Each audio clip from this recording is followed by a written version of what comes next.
Nodapim parle longuement de la fameuse halakha qui s'appelle Pigoul et de l'intention qu'on doit avoir dans le Korban.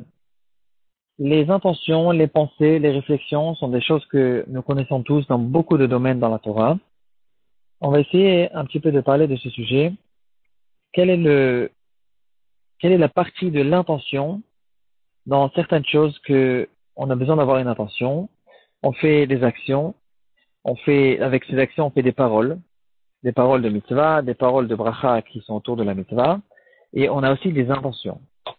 Et dans le Korban, on retrouve tellement de fois, tellement de reprises, on retrouve cette halakha de Pigoul, le Kohen qui a eu une mauvaise intention partielle, une bonne intention avec une mauvaise intention, etc., etc. Toute cette halakha de Pigoul, le fait que le Korban il doit être fait avec une bonne intention.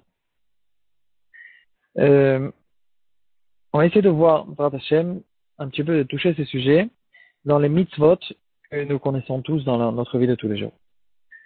On retrouve dans Masechet Gittin, de Lamed Aleph, que la trouma, on a la possibilité de prélever la trouma, tous les prélèvements qu'on doit faire à la récolte, on a la possibilité de le faire avec l'intention seule. C'est-à-dire, on apprend un pasuk qui dit V'nechshav lachem troumatchem. Il y a certaines choses qui peuvent marcher avec une intention.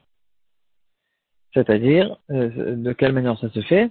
J'ai une récolte et j'ai l'intention que la tourma se fasse dans le côté nord au sud du tas de récolte qui se trouve devant moi.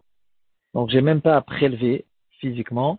J'ai qu'une l'intention de prélever avec la marshava, avec l'intention de le faire, ça me suffit. On trouve une autre chose qui peut marcher aussi. Il y a encore pas mal d'exemples, mais quelqu'un qui a pris sur lui, qui a décidé au fait de donner un korban au Beth Amikdash, et de notre temps, ça peut être aussi, dans certains cas, dans la tzedaka, quelqu'un qui a décidé dans sa tête de donner de la tzedaka, c'était une décision, et c'était que dans sa tête, il ne l'a pas dit avec sa bouche, déjà, c'est considéré comme un éder, et il a l'obligation de le faire. Donc on voit ici que certaines choses n'ont même pas besoin même d'une action. L'intention dans la Torah, elle est très forte, et que la Torah, elle donne l'importance à cette intention, que dans certaines choses, ça finit, ça fait l'effet de cette chose. Dans d'autres choses, on a besoin d'une action, mais l'action doit être faite avec une intention. On retrouve par exemple dans Tzitzit. La fabrication du fil de Tzitzit, il doit être fait avec une intention de Tzitzit. La fabrication du parchemin du Sefer Torah ou des Tfilin, il doit être fait pour le Sefer Torah ou pour le Tfilin. L'encre aussi, et pas mal de choses encore, on doit les faire l'ishma.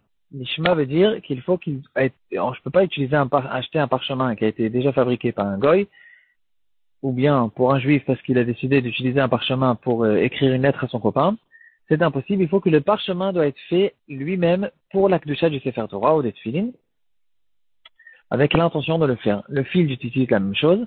Et quand je rentre les fils du titit dans l'habit du titit, dans le talit, alors je dois le faire aussi avec une intention de l'Eshem Mitzvah. Je ne peux pas me contenter de faire l'action elle-même. Je ne peux pas me suffire de l'action elle-même. J'ai besoin d'une action avec une intention. Là-dessus, nous dit Shulchan Aruch, on trouve dans Chaim Siman Yud Aleph. Il dit que quand on fait les tzitzit, que ce soit le fil lui-même ou ensuite quand je rentre le fil dans l'habit, je ne peux pas me suffire de l'intention dans ma tête. Il faut que je dise avec ma bouche l'Eshem Mitzvat Tzitzit. Et là, on retrouve encore une étape, encore quelque chose.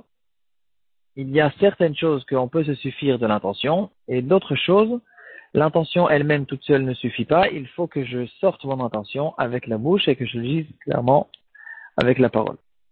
D'autres choses, on peut se contenter de l'intention elle-même. On n'a pas besoin de la parole. Revenons au korbanot. Dans le korban, on peut se poser une question qu'on aurait dû se poser déjà depuis l'Asbet. En ce qui concerne cette intention que je dois avoir dans le korban, ou bien l'intention qui possède le korban avec le pigoul, de quoi parle-t-on? Est-ce qu'on parle d'un Kohen, essayons d'imaginer la scène, le Kohen, il fait la shrita d'un korban shlamim et il a une intention de le faire à Ola. Est-ce qu'il y a devant moi un pigoul, ou bien ici, il faut avoir une intention avec une parole? C'est-à-dire, le Kohen, il a fait la shrita et il s'est parlé, il a dit à haute voix, il a fait sortir une parole, ce korban est un korban shlamim, au lieu de Ola ou le contraire. Est-ce que le pigoul se fait qu'avec la parole, ou bien le pigoul se fait déjà avec une intention? Cette grosse question, c'est une machloket rishonim. Rashi et Tosfot, les références sont les suivantes. Rashi, il pense que, bon, j'ai plus pour l'instant les références. En tout cas, Rashi dit que pour que le korban il soit chez l'olishma, pour que le korban devienne pigoul,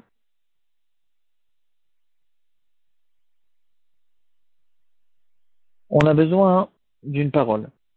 Comme ça, Tosfot aussi pense la même chose. Et le Rambam n'est pas d'accord. Il dit que le pigoul peut se faire avec une pensée. Donc, on a devant nous une grande marloquette rishonim. Le Rambam se trouve dans Ilchot Psula Mukdashim Perekut Gimel Alacha Aleph. Et comme l'explique là-bas, sur place, le Mishneh Lamelech, peut-être que Mishneh Lamelech lui-même, il ramènera les références dans Rashi et dans Tosfot, que je n'ai plus devant mes yeux. En tout cas, Rashi pense que l'intention, la bonne intention du korban, ou la mauvaise intention qui va rendre pas tout le korban, peut se faire déjà avec la pensée. La pensée elle-même rend le korban pagoul. Elle fait le pigoul. Le Rambam, il pense qu'il faut une parole, et voilà deux avis, une marloquette de base sur ce sujet de pigoul. En tout cas, c'est intéressant de remarquer que souvent dans la Gemara, on trouve la notion de marshava. Marshava postelet, mais on a vu le gimel. Encore plusieurs fois, on retrouve que dans le chasse, lorsqu'on parle de pigoul, on parle de marshava. C'est un peu peut-être une preuve pour la vie de Rashi. Le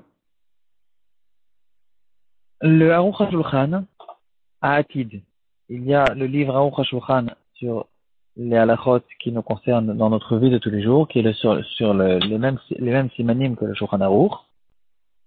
Et le Aruch HaShulchan, il a écrit aussi encore quelques tomes, plusieurs sfarim, sur les halachot qui n'ont pas été traités dans le Shulchan Aruch parce que c'est des halachot qui vont arriver que les Atidavo, les Korbanot, etc. Et le Aruch HaShulchan, il a repris ces halachot-là et il a appelé Shulchan Aruch HaShulchan HaAtid. D'ailleurs, Aruch HaShulchan, personnellement, c'est un livre que je conseille énormément à celui qui veut aborder la halacha.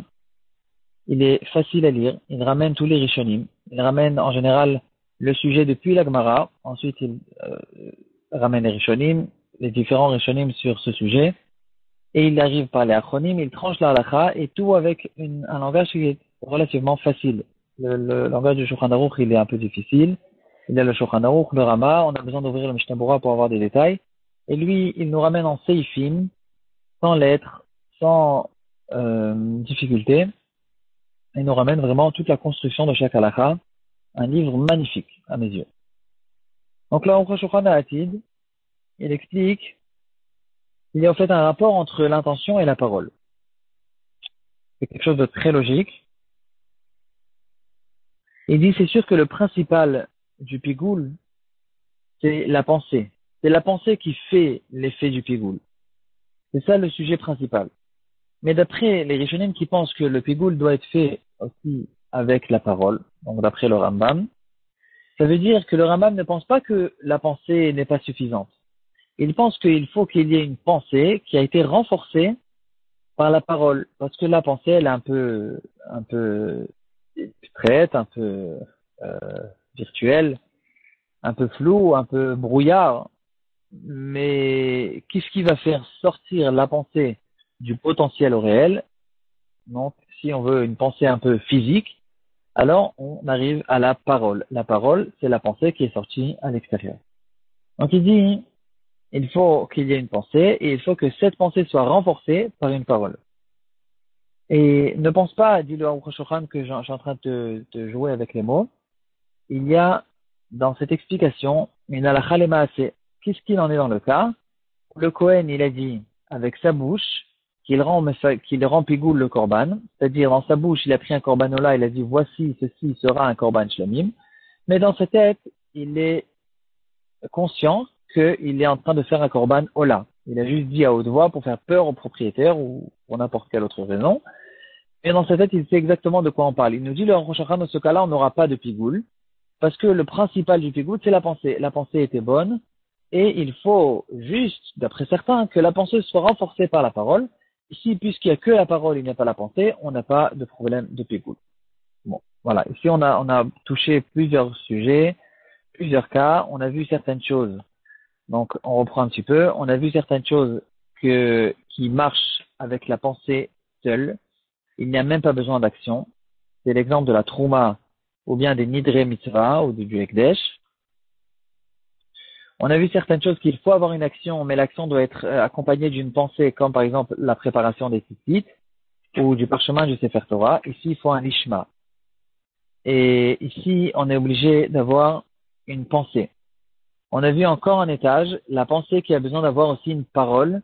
D'après certains, il faut avoir une parole dans l'histoire de Pigoul, dans la vie du Rambam. Et on comprend maintenant, ça c'est quelque chose que j'ai oublié de dire, le psak du Shulchan Aruch qui nous dit que quand je rentre, je prépare les tzitzit, je rentre les tzitzit dans la vie, je dois dire à haute voix les Shem Mitzvah tzitzit. Pourquoi le Shulchan Aruch il est machmir là-dessus? La raison elle est, parce que puisqu'il y a certaines choses qu'on se suffit de la penser, comme dans la Trouma, il y a d'autres choses où il faut avoir une parole, comme dans la Marluket Rishonim, à propos de Pigoul.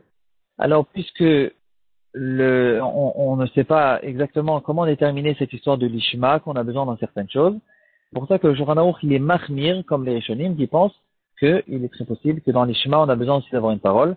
Donc, on préfère sortir du problème et de dire à haute voix, avec une parole explicite, que je suis en train de faire des tzitzit, les Shem, Hashem Mitzvah tzitzit. Donc, on a vu aussi les choses qu'on a besoin d'avoir une action, mais cette action doit être avec une certaine intention. Et il y a certaines choses que l'intention elle-même ne suffit pas. Il faut une action, une intention, et aussi que cette intention soit sortie du potentiel au réel avec une parole.